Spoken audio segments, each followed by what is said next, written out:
Hello friend, NS টিচারে তোমাদের স্বাগত। আজকে আমি তোমাদের কমেন্টের পরিপ্রেক্ষিতে একটা নতুন বিষয় নিয়ে উপস্থিত হয়েছি। বিষয়টি হলো দশম শ্রেণীর চক্রবৃদ্ধি সুদ। এর ফর্মুলার সাহায্যে সব অঙ্কগুলো আমি সলভ করে তোমাদের শেখাবো। তোমরা ভিডিওটি প্রথম থেকে শেষ অবধি দেখবে এবং চ্যানেলটিকে যারা সাবস্ক্রাইব করনি তারা চ্যানেলটি সাবস্ক্রাইব করে দেবে, চ্যানেলটিকে লাইক করবে এবং বন্ধুদের সঙ্গে অনেক অনেক শেয়ার করবে। কমেন্ট করতে অবশ্যই ভুলবে না। আমরা অঙ্কতে যাচ্ছি। চক্রবৃদ্ধি সুদ দশম শ্রেণী, কোষে দেখি 6.1। দেখো, এই ক্ষেত্রে ফর্মুলাটা হচ্ছে, ধরি আমরা মূলধন হচ্ছে পি টাকা আর বার্ষিক চক্রবৃদ্ধির সুদ হচ্ছে 8%, আর সময়টা আমরা ধরে নিচ্ছি n বছর। এই তিনটে জিনিস যদি আমাদের দেওয়া থাকে তাহলে আমাদের সমন চক্রবৃদ্ধি বের করতে একটাই ফর্মুলা, সেটা হচ্ছে P into 1 plus R by 100 তারই n। তাহলে ফর্মুলাটা তোমরা বুঝতে পারলে।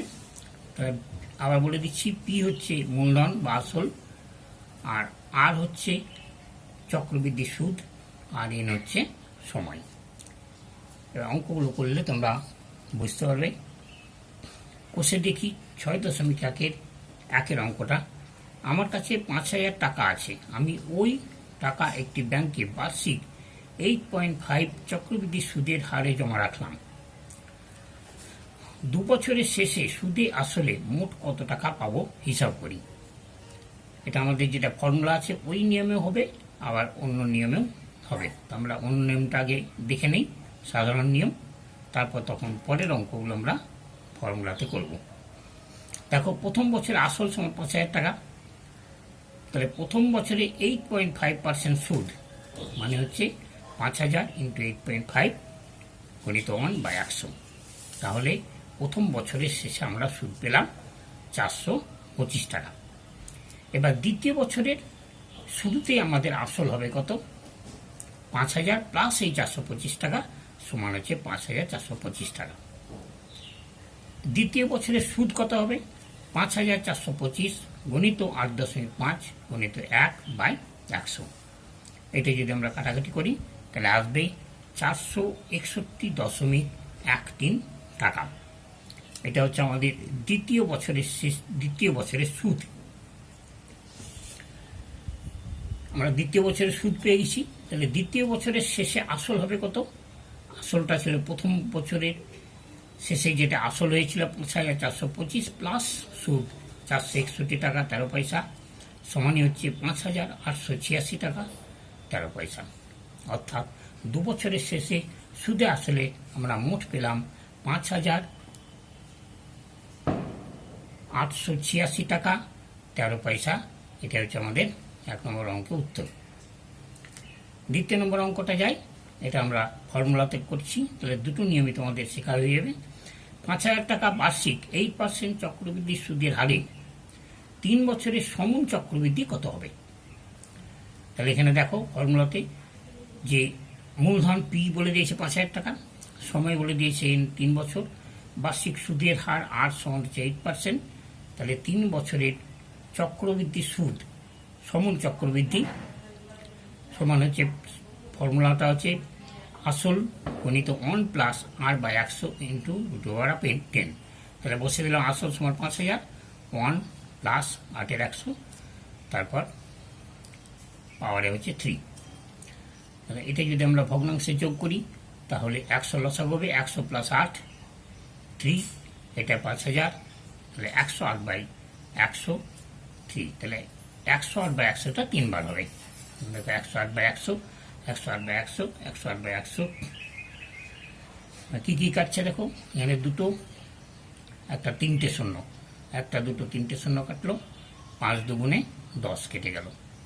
এবার এই দুইটা যদি কাটে তাহলে 5 দুগুণে 10, 7 দুগুণে 8। এবার 108 গণিতে 54 গুণ করলে আমাদের দাঁড়াচ্ছে 6, 2, 9, 8, 5, 6 বাই 100, এটা যদি 100 দিয়ে ভাগ করি তাহলে হবে 6298.56 টাকা। এটা হচ্ছে আমাদের উত্তর। এবার 3 নম্বর অঙ্কটা, গৌতমবাবু 2000 টাকা বার্ষিক 6% চক্রবৃদ্ধি সুদের হারে 2 বছরের জন্য ধার নিয়েছিলেন। এবার 2 বছর পরে তিনি কত টাকা চক্রবৃদ্ধি সুদে দেবেন, এটা আমরা হিসাব করে দেখি। সমাধানে চলে যায়। প্রথম বছরে আসল হচ্ছে আমাদের 2000 টাকা। এবার প্রথম বছরে 6% সুদ যদি হয় তাহলে প্রথম বছরের সুদ হবে 2000 গুণিতে 6 গুণিতে 1/100 সমান হচ্ছে 120 টাকা। এটা আমরা প্রথম নিয়মেরটাই করছি, পরের অঙ্কগুলো আবার ফর্মুলাতে করব, তাহলে তোমাদের সব অঙ্কগুলো শিখে নেওয়া হবে। তাহলে দ্বিতীয় বছরের শেষে আসল হচ্ছে, সুদ আসল হচ্ছে দ্বিতীয় বছরের শেষে 2000 টাকা ছিল আসল, আর সুদ হচ্ছে 120 টাকা, সমান হচ্ছে 2120 টাকা। এটা হচ্ছে 2 বছরের শেষে সুদ আসল। তাহলে দ্বিতীয় বছরের আসল কত হচ্ছে 2120 টাকা। তাহলে দ্বিতীয় বছরের সুদ হবে 2120 গুণিতে 6 গুণিতে 1/100 সমান হচ্ছে, কাটাকাটি করলে হবে 00 কাটলো 127.20 টাকা। তাহলে 2 বছর পরে চক্রবৃদ্ধি সুদ হবে 120 প্লাস 127.20 সমান 247 টাকা 20 পয়সা। এটা আমাদের চেয়েছে চক্রবৃদ্ধির সুদ, সমন চক্রবৃদ্ধি না। 4 নম্বর অঙ্ক, 30,000 টাকা বার্ষিক 9% চক্রবৃদ্ধি সুদের হারে 3 বছরের চক্রবৃদ্ধির সুদ নির্ণয় করি। এখানে মূলধন হচ্ছে পি সমান 30,000 টাকা, বার্ষিক সুদের হার 9%, আর সময় এন সমান হচ্ছে 3 বছর। তাহলে আমরা ফর্মুলা জানি, সমন চক্রবৃদ্ধি পি ইন্টু 1 প্লাস r/100 পাওয়ার হচ্ছে এন। তাহলে এখানে বসিয়ে দিলাম, পি সমান হচ্ছে 30,000 আর সমান প্লাস 9/100 আর এন এর জায়গায় 3। তাহলে এটা 30,000, এটা যদি আমরা ভগ্নাংশে যোগ করি তাহলে 109/100 পাওয়ার 3। তাহলে এটা 3 বার করলাম, 109/100, 109/100, 109/100, 0 কেটে যাচ্ছে, দুটো 4টে 0 কেটে গেল। এবার যদি আমরা এই 3টেতে আর 3 দিয়ে গুণ করি তাহলে আমাদের দাঁড়াবে 38,850.87 টাকা। আমাদের চেয়েছে চক্রবৃদ্ধি সুদ, তাহলে এটা হচ্ছে সমল চক্রবৃদ্ধি। তাহলে আসলটা যদি বাদ দেওয়া যায় তাহলে দাঁড়াচ্ছে 8,850.80 টাকা। এটা হচ্ছে আমাদের 4 নম্বর অঙ্কের উত্তর। 5 নম্বর অঙ্ক, বার্ষিক 5% চক্রবৃদ্ধি সুদের হারে 80,000 টাকার 2.5 বছরের সমল চক্রবৃদ্ধি কত হবে, তা আমরা হিসাব করে দেখি। একই রকমভাবে এখানে মূলধন ধরে নিলাম আমরা 80,000 টাকা দেওয়া আছে, বার্ষিক চক্রবৃদ্ধি সুদের হার সমান হচ্ছে 5%, আর সময় হচ্ছে 2.5 বছর। 2.5 বছরটাকে আমরা দুটো ভাগে ভাগ করে নেব, একবার নেব 2 বছর আর একবার নেব হাফ বছর। তাহলে প্রথমে 2 বছরের সমল চক্রবৃদ্ধিটা বের করছি আমরা। তাহলে হচ্ছে পি ইন্টু 1 প্লাস r/100 আর পাওয়ার হচ্ছে 2।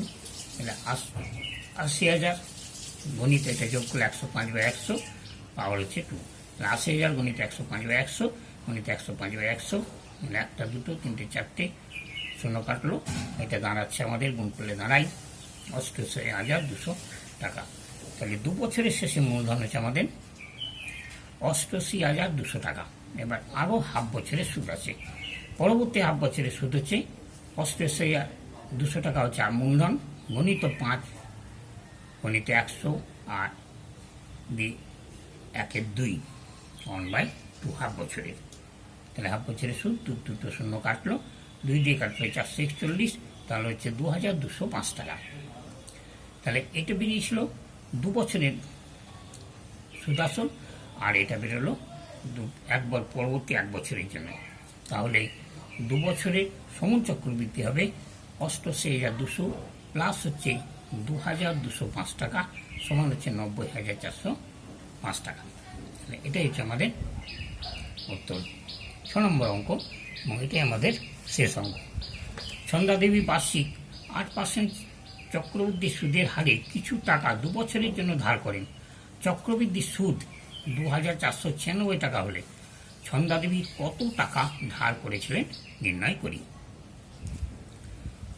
সমাধানে দেখো, ধরি সন্ধ্যা দেবী পি টাকা ধার করেছিলেন, আর এখানে বার্ষিক সুদের হার আর সমান হচ্ছে 8%, আর সময় এন সমান হচ্ছে 2 বছর।